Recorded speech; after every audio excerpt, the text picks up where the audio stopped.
Anyway, then we get introduced to Director Galloway, who is the second most tedious and annoying character behind Sam's mom.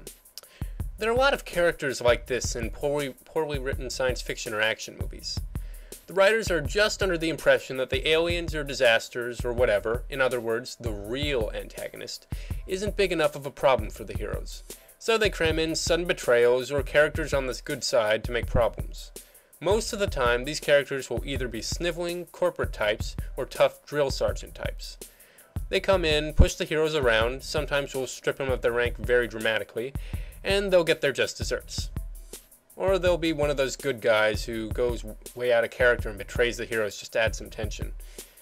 Examples of these needless conflict characters are Roland, Commander Locke, Colonel Sharp, General Ashdown, Sarge, and every character in Pirates of the Caribbean at World's End.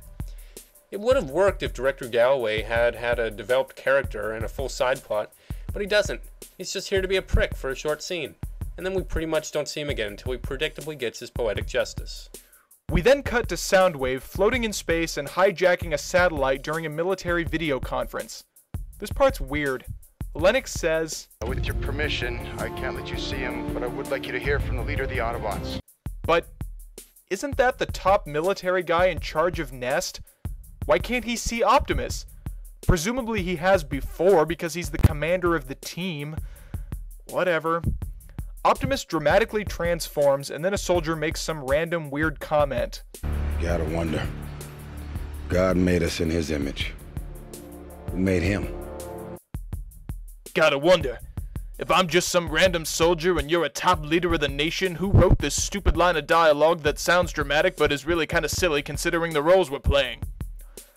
Optimus talks about how the Decepticons are searching for something all over the planet, but Director Galloway shoots him down and rants about how Nest and the Autobots aren't doing a very good job. Wait a minute. Look at that guy. Boy, that is some fine acting right there. There's a giant metal robot pointing its finger toward him and he's looking in a completely different direction. He looks like he's about to sneeze. Galloway then says, "Now, what do we know so far?" And then proceeds to dump a bunch of information that the audience needs to know and so Soundwave can conveniently eavesdrop. The problem with this is exactly what he just said. Everyone involved in this conversation already knows everything he is saying. Ergo, there is absolutely no reason for him to say any of this. So let's look at what he says. He talks about what was done with the body of Megatron after the first film. aka Megatron, is resting in peace at the bottom of the Laurentian Abyssal, surrounded by SOSUS detection nets and a full-time submarine surveillance. So, wait. Megatron is incapacitated, and they don't kill him. They don't disassemble him and launch all the pieces into the sun.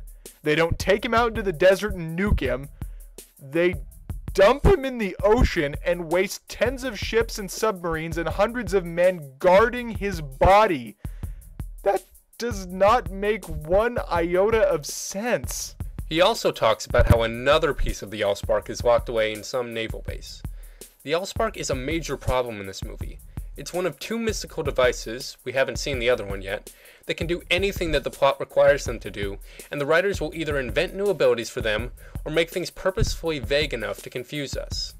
In the first film, we were told that the Allspark was a source of energon, which the Transformers need to stay alive. But now, I guess the entire history of the Transformers race is contained within it. The biggest problem with the Allspark, however, is that it doesn't seem to have changed at all since it was destroyed in the previous film. It contained energon. It still does. It brought machines to life. It still does. Apparently, it contained the entire history of the Transformer race. Since it scanned all the information into Sam's mind, it still does. So, yes, it was destroyed, but it didn't change one bit. That's just wonderful. And while we're talking about the whole containing history thing, earlier, Optimus said they can't search the Allspark for information on the Fallen because it was destroyed. Well, we just established that the Allspark is no different than it was before, so why can't they at least try?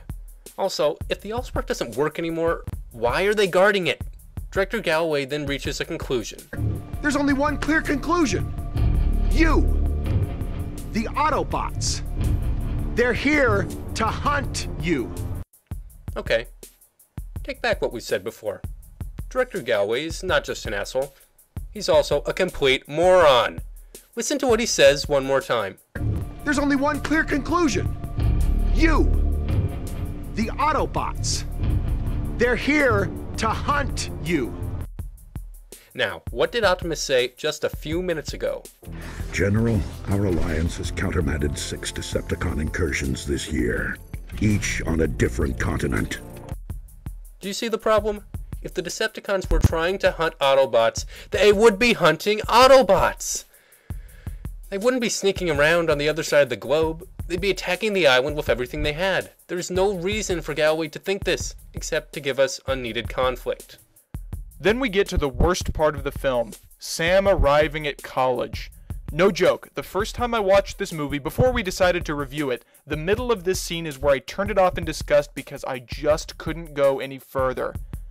Sam heads up to his dorm and meets his roommate Leo, who will annoy you so much you may begin to contemplate murdering someone by the end of the film. They have a weird exchange that I guess is supposed to be funny because they're talking so fast. You know what this is? This is the awkward moment. Yeah, see, you're trying to see if I'm a normal guy. I'm trying to see if you're a normal guy, balanced, unmedicated, nothing other crawl space. Good personal hygiene, won't stab me in my sleep. No criminal record, won't steal anything. Including girlfriends. Especially girlfriends. You got a girlfriend? I do. But it just sounds really scripted and not funny. Leo and his friends run a conspiracy theory website about the Transformers. Call me gross, I want to be a baby billionaire.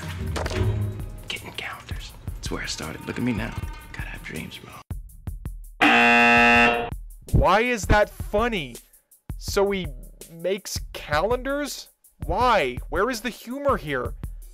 The geeks are watching video of the Shanghai operation. Just like the alien robots in LA 2 years ago that everyone covered up. Oh my god.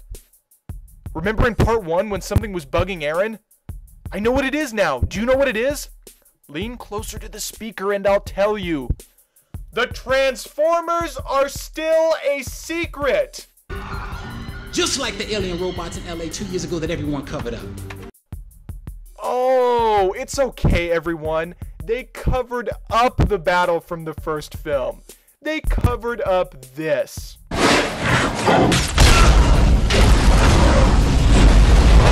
Hold on!